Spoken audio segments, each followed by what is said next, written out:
আচ্ছা, আমার কাছে প্রচুর প্রশ্ন আসে যারা জানতে চায় যে তারা কি এজেন্সির মাধ্যমে অ্যাপ্লিকেশন করবে নাকি নিজে, নিজে অ্যাপ্লিকেশন করবে?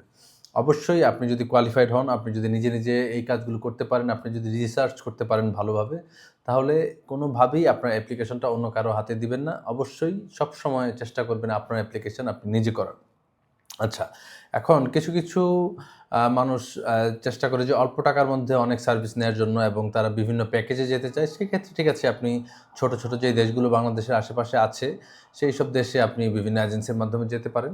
কিন্তু যদি আপনার ভিজিট ভিসাটা বা আপনার যেকোনো একটা অ্যাপ্লিকেশন, ইমিগ্রেশন অ্যাপ্লিকেশন যদি কোনো একটা ফার্স্ট ওয়ার্ল্ড কান্ট্রিজ এর হয়ে থাকে, সেই ক্ষেত্রে আপনারা চেষ্টা করবেন ওইসব দেশের যেই ইমিগ্রেশন প্র্যাকটিশনাররা আছেন, তাদের মাধ্যমে করতে, অথবা যারা পিউরলি ইমিগ্রেশন প্র্যাকটিশনার, একজন লয়ার হতে পারে, তাদের মাধ্যমে আপনারা চেষ্টা করবেন করার জন্য। এবং আপনারা কিভাবে আইডেন্টিফাই করবেন সে কি আসলে একজন ইমিগ্রেশন প্র্যাকটিশনার কিনা নাকি তার শুধু একটা এজেন্সি আছে? ওকে, এটা আইডেন্টিফাই করা খুব সহজ। আপনাদেরকে যখন কেউ অ্যাডভাইস করবে যে আপনি এইসব দেশগুলো ঘুরে আসুন, আপনি মালয়েশিয়া যান, সিঙ্গাপুর যান, থাইল্যান্ড যান, দুবাই যান, এই পলিসির মাধ্যমে আপনি আপনার প্রোফাইলটাকে যারা রিচ করতে বলবে, যারা বলবে যে আপনি এই দেশগুলো ঘুরলে আপনার পাসপোর্টটা ভারী হবে, আপনাকে অনেক দেশ ভিসা দিতে চাবে, তাদেরকে আপনারা মনে রাখবেন তারা কোনো অবস্থাতেই তারা ইমিগ্রেশন প্র্যাকটিশনার না। তারা ওইসব দেশের গাইডলাইন সম্পর্কে ওয়াকিবহাল না।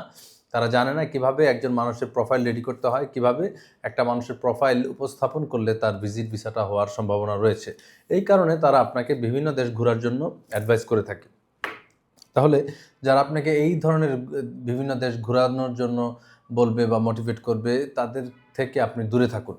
কখন? যখন আপনি ইউকে, ইউএসএ, কানাডা বা ইউরোপের মতো দেশগুলোতে আপনি এপ্লাই করবেন।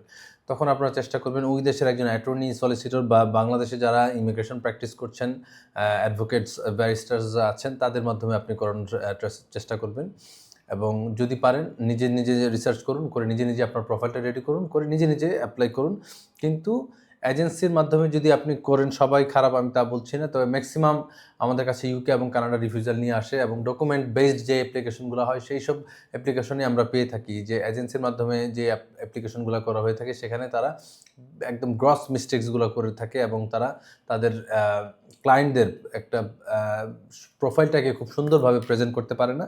এবং এই কারণে দেখা যায় যে একদম 90% অ্যাপ্লিকেশনের নিচে লেখা থাকে যে তুমি একজন জেনুইন ভিজিটর না। তুমি গিয়ে ফিরে আসবে না বাংলাদেশে। কেন এই কথাটা বলে? কারণ তারা তাদের ক্লায়েন্টদের যে ওভারঅল সিনারিও, তাদের যে ওভারঅল ফাইন্যান্সিয়াল সিচুয়েশন বাংলাদেশে, এটা তারা সুন্দরভাবে তাদের অ্যাপ্লিকেশনে রিফ্লেক্ট করতে পারে না। যেহেতু তারা ইমিগ্রেশন প্র্যাকটিশনার না, তারা ক্লায়েন্ট প্রিভিয়াস যেই সব দেশে ভিজিট করে এসেছে, শুধু ওইটার উপরেই ফোকাস করে। আমি বারবার বলতে চাই যে আপনি অনেক দেশে ঘুরলেই যে আপনি ভালো, ভালো দেশগুলোতে ভিসা পেয়ে যাবেন বা যেকোনো ভিসা পেয়ে যাবেন, এটা সম্পূর্ণ রং একটা কনসেপ্ট।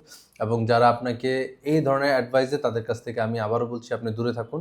আপনার প্রোফাইল অনুযায়ী আপনি সমস্ত ডকুমেন্টগুলো আপনি রেডি করুন। আপনার যে এই দেশে যেই ফাইন্যান্সিয়াল এবং ফ্যামিলিয়াল যে এনগেজমেন্টগুলো আছে, এই রিলেটেড যত ডকুমেন্টগুলো আছে, আপনি এগুলো খুব সুন্দর করে প্রিপেয়ার করুন। আপনার সকল দেশের ভিসা হবে এবং আপনি ইউকে, কানাডা, অস্ট্রেলিয়া, নিউজিল্যান্ড এইসব দেশগুলোর জন্য যদি আপনি একবার ডকুমেন্ট রেডি করে ফেলতে পারেন, তাহলে কিন্তু এই একই ডকুমেন্ট দিয়ে আপনি বারবার অ্যাপ্লাই করতে পারবেন। সেই ক্ষেত্রে হয়তো আপনার রিপ্রেজেন্টেশন লেটারটা বা কভার লেটারটা একটু ডিফারেন্ট হবে অ্যাকর্ডিংলি, হ্যাঁ? তো আপনারা চেষ্টা করবেন আপনার প্রোফাইলটা অনুযায়ী আপনার যত ডকুমেন্ট আছে সেগুলো ভালোভাবে গুছিয়ে, যদি আপনি পারেন আপনি নিজে অ্যাপ্লাই করতে, অথবা একজন ভালো পিওর একজন ইমিগ্রেশন প্র্যাকটিশনার মাধ্যমে আপনার ভিজিট ভিসা বা যেকোনো ভিসার জন্য অ্যাপ্লাই করার জন্য ট্রাই করবেন। সবাইকে অনেক, অনেক ধন্যবাদ।